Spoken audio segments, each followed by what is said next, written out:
right, don't copy the behavior and customs of this world, but let God transform you into a new person by changing the way you think. Then you will learn to know God's will for you, which is good and pleasing and perfect. Romans 12:2. Man, I'm nervous. Sorry.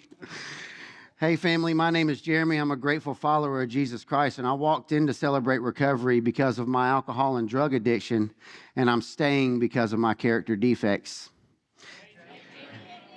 For the forever family I found here, and of course, because of these amazing students I get to hang with on every Thursday. If you are a newcomer today, or if you have been here for a short amount of time, when I walked through those doors, I thought all I had to do is sit through a few meetings and share a few war stories, and I would be able to kick this chemical dependency I had. Life would be back to normal, and I could go on living the way I lived, just sober this time. Right? Boy, what a joke that is.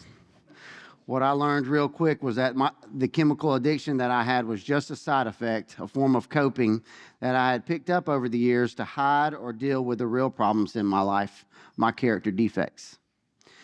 Character defects are negative traits we pick up on this journey we call life, and we use these things to deal with everyday issues or manipulate things in our favor. So I'm going to take you all on a ride with me to how I arrived here at CR and how Jesus Christ in this program has changed my life and continues to do so every day. When I was 3, my mom left my dad. My earliest childhood memory was one of my dad standing over my mom, hollering at her and me holding onto her leg, worried sick. I don't know how soon you can start being a codependent, but looking back, I knew something wasn't right, and I knew my mom was not okay and needed some sort of protection or comforting that my little 2-year-old self was trying to give. So she left him and quickly remarried my stepdad, who was her high school sweetheart, and they are still together to this day. Needless to say, that did not set well with my dad at all, and he spent my entire childhood trying to cause issue after issue in their lives, and he used me a lot of times to do so. The first song that I learned to sing was Fleetwood Mac, You Can Go Your Own Way. My dad, y'all get it? My dad taught me that song and had me memorize it on the weekends when I would go home and sing it to my mom. That's how you sent a hateful text back in the 80s through your kids.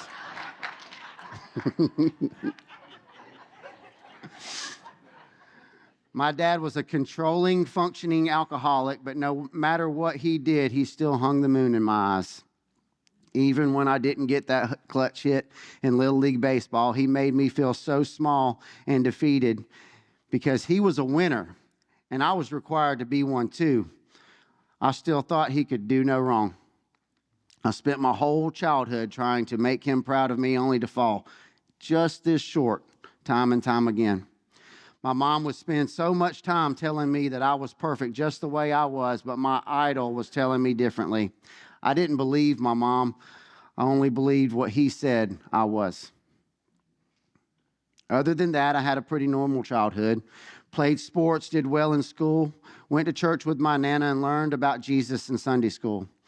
I loved Sunday school, but big church, not so much. In the early 80s, a Southern Baptist preacher scared me. It was either believe in Jesus or burn. That was the only 2 choices that you had. Now as an adult, I know that is still the truth, but when you were 6, it hits a little differently. So cruising right along, the next stop is my teenage years. Porn entered my life right around puberty. I started noticing the magazines my dad had beside the toilet and found the VHS tapes as well. But porn wasn't the only thing that I got into around that time. I had an older sister, and we learned a lot of adult things together. We would steal cigarettes from my mom and stepdad, which then turned into stealing beer from the fridge and liquor from the cabinets. I was 15 when I smoked my first joint, and I started running with a crowd that smoked and drank regularly. My dad bought me my first truck when I was 16 and quickly took it from me the first time I didn't do what he said for me to do. And long story short, I had a date one night It was his weekend, didn't come down to his house. He came the next Monday, took the truck from me, turned it into a work truck. It was a control thing for him, and I was getting older and was starting to use my voice, but he still took it and made my brand new truck his work truck. That didn't sit well with me, and I continued and wanted more to hang out with that wrong crowd. I failed a class in the 10th grade and had to go to summer school, where on the last day, me and some kids had met in the parking lot, and we decided a bottle of liquor before we went into school that day would be a great idea, until the principal had to wake me up in the bathroom floor, passed out on my own puke. That was a real highlight of my teenage years, right? I limped through high school, finally graduating. I got accepted to the University of Georgia. I was in Athens, away from my friends and my girlfriend, but believe it or not, my addictions I had acquired were still impacting my life. The phrase, "wherever you go, there you are," should have been my slogan then. I met people in the dorm I was living in, and we would sneak kegs up the back stairs and have keggers all weekend long. Still not even old enough to drink legally. Well, the roommate I had wasn't cool with all that, nor was he cool with all the weed that I was smoking. I guess he was actually there to get an education. I mean, who goes to Georgia to do that? Needless to say, the police came in one day and searched my room and gave me the option of either leaving the University of Georgia or staying and facing the charges for the weed. I left and went back home, but Mama had had enough. She sent me to an inpatient rehab, and between there and jail, I spent the next 2 years of my life. These were the King Jeremy years. I got out of jail and fell off a roof, high and hungover from the night before. When I say I fell off a roof, I fell 30 feet, shattering my ankles and putting me in a wheelchair for 6 months afterwards. See, I wasn't interested in bettering my life. I had gotten out of jail, moved into the same place the cops had gotten me from the year before, and even went back to the same job. I believed God had better ideas for me. Falling off the roof that day shattered both of my ankles. Yes, it did. But almost 29 years later, it's literally a step-by-step reminder that God saved my life that day. I spent the next 6 months back at Mom's, going through physical therapy and learning to walk again. Once I was back on my feet, I moved to Conyers, where I met my first wife. We were married for 10 years and realized after having 4 kids that our lives weren't meant for each other. I didn't drink while I was married. I was a father now, and I wasn't going to be the guy who raised me, but it all changed when I moved out, right? I went right back to the bars and the lifestyle I was accustomed to having as a single man. Same addictions, just different playmates and different playgrounds. I ran into my high school girlfriend shortly after my split with my wife and just knew that it had to have been God's doings. It had to have been fate, right? We dated for about 6 months, and in that amount of time, I was able to acquire 2 DUIs within 3 months of each other. And I also got pepper sprayed during that period of time as well. That's nice. But I wasn't the problem. Everybody else was. I was completely out of control again and refused to see that it was me that was the problem. I spent the next 2 years of my life in a program in Rockdale County called DUI Court. That was a whole lot of fun. Also, let me tell you, probation twice a month, saw the judge once a month, surveillance officer could show up anytime that she wanted to, day or night, fines out the wazoo, as well as countless of hours of community service and drug classes. But I endured it because I loved my girls and I didn't want them to know what a POS their dad was being. I completed the program. The night that I graduated from that program, I drank again. See, I was forced to quit. It was either quit drinking or go to jail. So, of course, I chose to not go to jail. I didn't do it for myself. Oops. I continued to drink daily, and I was a functioning alcoholic because I was able to run a plumbing company that I had built. I would spend lots of evenings on the phone with my dad after work because he had started working for me, and alcoholics love to talk to each other while they're drinking, all right? Well, I didn't notice how bad my dad's drinking had gotten. One day he called me and he had fallen in the shower and needed me to come take him to the hospital. They immediately put him on a ventilator to help him with the DTs, and 40 days later, I had watched my childhood hero die right in front of me. He was 63 years young, dead from liver failure due to drinking his entire life. But my dad had left me and my brother enough money that I was able to buy a house in Covington for me and the girls. They were living with me now, and I had found a perfect place for us all. First house I looked at, 5 bedrooms, 4 kids, 5 bedrooms. It was perfect. Different playground, but same old addictions and character defects. But now I had guilt and grief to deal with as well. That caused the alcoholism to get out of control, and I ran off any and everybody that meant anything to me, except the girls. They had to endure the alcoholic I was now. They didn't have a choice in the matter. I woke up one morning and decided I needed to change. It was New Year's, and what a better way to go back to church, and that's what I did. God had designed the service just for me. It felt like I was hearing everything I needed to hear. Conviction after conviction, I knew I had made the right choice to go back to church. But still, outside of church, I continued my lifestyle of drinking and drugging. May of that year, I met someone that asked me if I would come to celebrate recovery, and reluctantly, I said, I guess. I was scared of changing my life, even though I knew it had to happen. I walked in the door, and the first person I saw was Scott Moore, and he asked me to sit in the front row with him, and so I did. I immediately felt right at home. But I went home that night and drank, but it was no longer the same. I decided that this was going to be the last night, and I haven't looked back since. In 3 months, I'll be picking up my 6-year chip. That means I am 2,088 days sober as of today. But who's counting? And like addicts do, I totally hit Celebrate Recovery wide open. My addictions just needed me to admit them and move on. This was going to be simple and quick. The quicker I did this, I could get my life back together and move on. I learned real quick that ain't how it works. Recovery is a process. It takes daily work and effort to overcome your hurts, habits, and hang-ups. I joined the first step study I could get into and learned that I could not do this on my own. It was going to take Jesus and a team of forever family members to help me along. I also learned in my first step study that relapse is real, as one of my leaders went through it during our step study. I realized then that if I wasn't careful, I was going to be right back where I started from, just one bad choice away. I know now that those thoughts of a quick fix were ridiculous, and that my life from this point forward was going to be Jesus in recovery. And the first 6 months, of getting over alcohol and drugs was the absolute hardest. Couldn't sleep, anxious all the time, and scared of relapse.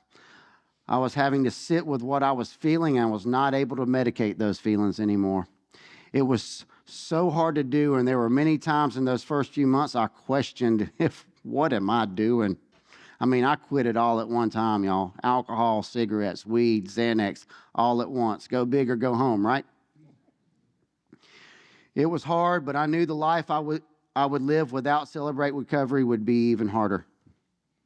I started to make friends as well and let go of others that had been a negative influence in my life for so long. But this is what I had to do. I had spent 43 years of my life doing things on my own, and it was time to let go and come to the realization that, I'm not God, like Principle 1 says, and I had to admit that I am powerless to control my tendency to do the wrong thing, and that I was the reason my life was unmanageable, not anybody else. Matthew 5:3 in the Message translation, says, "You are blessed when you are at the end of your rope." Let that sit with you for a second. With less of you, there is more of God in His rule. His ways are truly better than mine. But I really didn't think there were blessings at the end of my rope. That was for sure.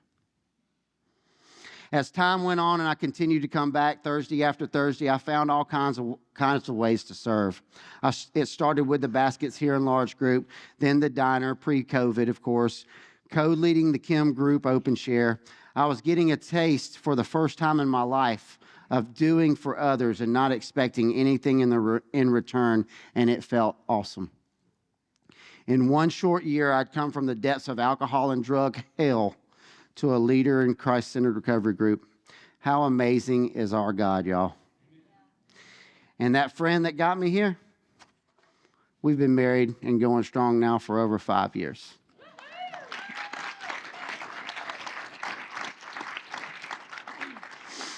Another thing I learned on this journey is that where there's mountains, there are valleys. I felt like I was over the hump with the booze and the drugs. I was sleeping better, felt better, but there was still underlying issues that I had to deal with on a daily basis. All the things that my addictions were hiding. I learned that I had character defects that needed addressing if I were going to get any further in my recovery. I have anger issues. I have control issues. I am a people pleaser and have always had a fear of letting people down and using the word no. So guess what I figured out I struggled with? Codependency, yes.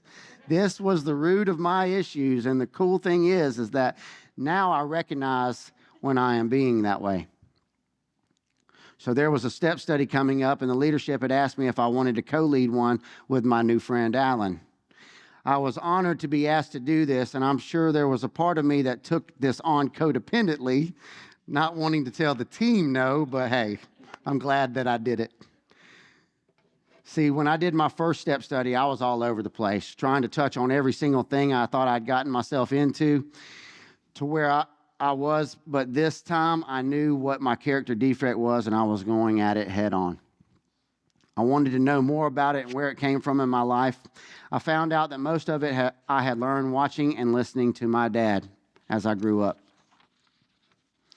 As time went on and recovery was doing well, we all got hit with something new no one saw coming, the pandemic. We were all told to go home and stay home, and in-person CR came to a screeching halt. I knew that for me, I had to stay engaged somehow with my forever family, so I got to help with anything I could while we stayed home.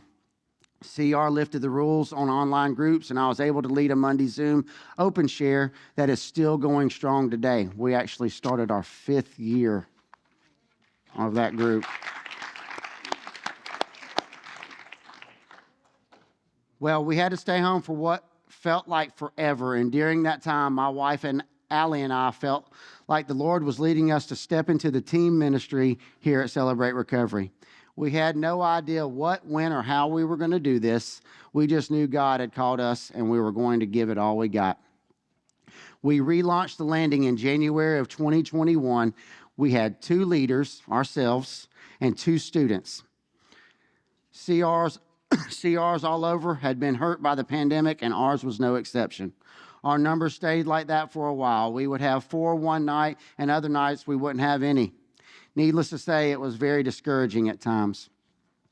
Romans 5:3 says, "We can rejoice too when we run into problems and trials, for we know that they help us develop endurance." We didn't give up. We taught the lessons like there was a room full, week in and week out, and slowly things started to change. And now we have anywhere from 15 to 25 students on any given week, learning that they are loved exactly where they are for who they are. It's not our job to change them. It's our job to love them and give them the tools to use, so maybe they don't have to learn the way most of all of us did. And now that I'm coming up on 6 years of recovery, I learned every single day there's more to this recovery process than I ever thought possible. I shared this week in our Monday Open Share that looking back, giving up alcohol and drugs was the easy part of this journey. Don't get me wrong, I'm still only one dumb choice away from being right back at day one with those. But what I mean is the hardest part for me is the sanctification process. Working to be more like Jesus every day is the hardest yet most rewarding task I had ever taken on. A good friend of mine told me when I first got here that he wasn't addicted to one particular drink or drug. He was addicted to more. More of this, more of that. Whatever it was, he wanted more of it. That has stuck with me since my early days of recovery. Today, I still want more. I want more Jesus. I want more walking with people that are struggling and truly are ready for a changed life. I want more quiet time with my Savior. I want more of this place, a place where we can truly be who God chose us to be. Celebrate Recovery is the biggest discipleship factory around. You know why? Because every single one of us in this room has seen the devil face to face, right? And we get to come in here and tell him where to stick it. Y'all clap that. To our new Forever family members, first of all, welcome. Welcome home. Welcome to the place where you don't have to be anyone but who you are. We're going to love you right where you are, and we're going to love you hard. Remember, we have all been right where you are now. Recovery is doable, but it will take every ounce of courage you have to stand up and say, my new life starts right now.